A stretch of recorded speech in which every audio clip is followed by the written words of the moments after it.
Diane Keaton's death left Hollywood reeling, but perhaps no one felt the loss more deeply than her son, Duke Keaton. The 25-year-old was seen leaving his late mother's Los Angeles home just one day after her shocking passing, dressed in all black as he mourned privately. His quiet demeanor and solemn steps reflected the weight of grief that comes with losing not just a parent, but an icon, a woman celebrated for her wit, individuality, and creative brilliance. Duke's choice of attire, dark clothing complemented by 2 silver cross necklaces, seemed to serve as both a tribute and a reflection of his mother's unmistakable style. The layered crosses were reminiscent of Diane's signature, devoted aesthetic, a look she perfected throughout her career that became as legendary as the woman herself. Those who knew Diane Keaton best understood that her love of fashion was never about trends or glamour. It was about expression. Her closet, often filled with tailored trousers, crisp white shirts, wide-brimmed hats, and endless pairs of sunglasses, was an extension of her personality, quirky, bold, and unapologetically unique. Even in mourning, her son seemed to echo that authenticity, quietly honoring her legacy through small details that spoke volumes. To the public, it was an image of a son in grief. To those who understood Diane's world, it was an act of love and respect. Diane's passing at the age of 79 stunned fans across the globe. For decades, she embodied a kind of Hollywood that felt both classic and refreshingly real, a rare blend of vulnerability and strength that made her one of the most beloved figures in film. Known for her unforgettable roles in Annie Hall, The Godfather, Something's Gotta Give, and The First Wives Club, Diane Keaton's career spanned generations. She brought humor, intelligence, and depth to every character she played, but it was her off-screen authenticity that resonated most deeply. According to a family spokesperson, Keaton passed away surrounded by loved ones. The cause of death remains unclear, but insiders shared that her health had been in decline for several months. In her final months, she was surrounded only by her closest family, who chose to keep things very private. Even longtime friends weren't fully aware of what was happening.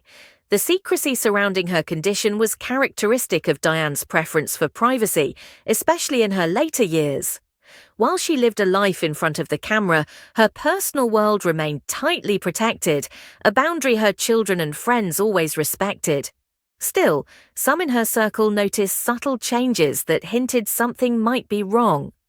Earlier this year, Keaton quietly listed her beloved Los Angeles home, often referred to as her dream home, for $29 million. To those who knew her well, that decision was out of character. She had spent years designing and renovating her residences, showcasing her keen eye for architecture and art in design magazines. She loved her homes, one close friend said. Letting go of one meant something had shifted. In recent months, she was also noticeably absent from her Brentwood neighborhood, where she was often spotted walking her dog daily.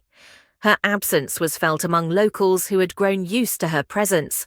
Always stylish, always smiling, always wearing her signature hat and oversized sunglasses no matter the weather. Friends who saw her in the weeks before her passing noticed a visible decline in her health.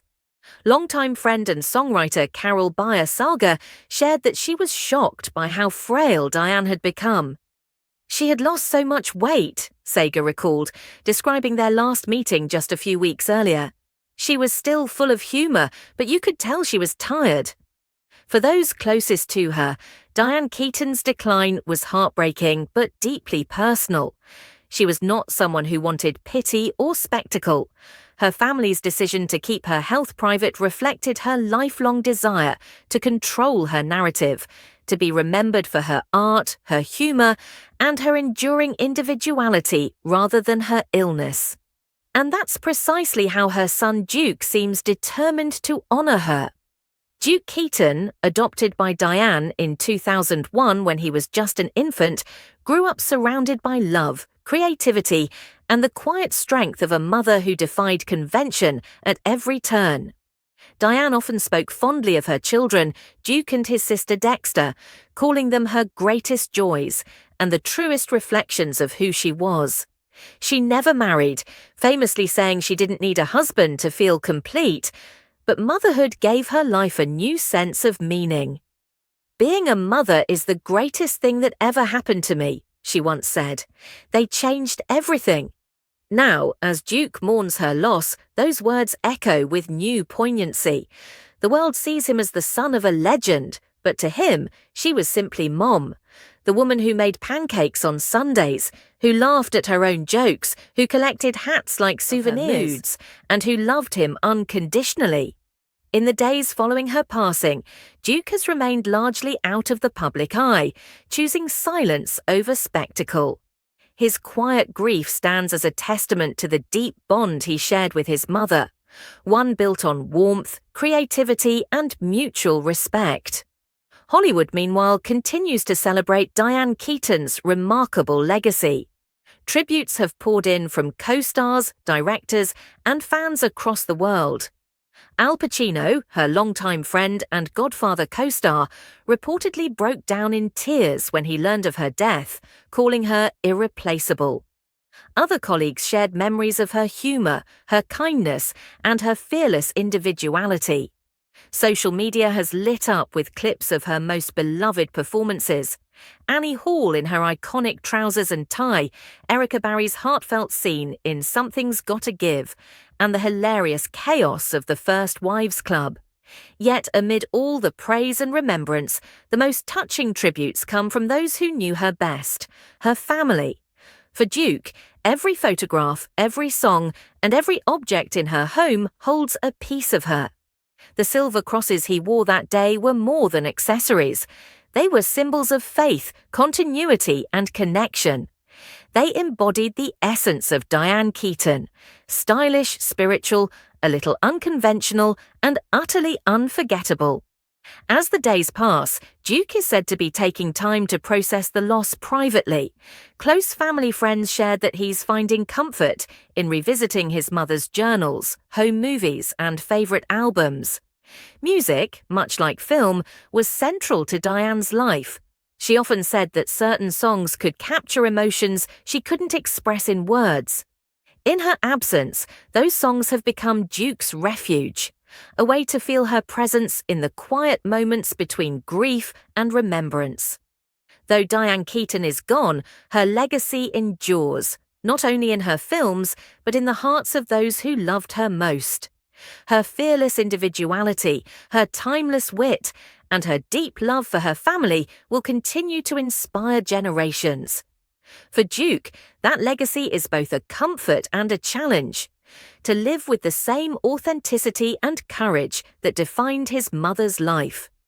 In the stillness of his mourning, surrounded by the echoes of her laughter and the memories that fill every corner of her home, he carries forward the light she left behind. Diane Keaton's death marks the end of an era in Hollywood, the loss of a true original. But in her son's quiet strength, her spirit endures. She once said that life is about embracing your eccentricities and finding joy in the imperfection of it all. As Duke navigates the grief of losing her, that wisdom remains his guiding star. In every memory, in every quiet walk past her old home, in every silver cross that catches the light, Diane Keaton lives on.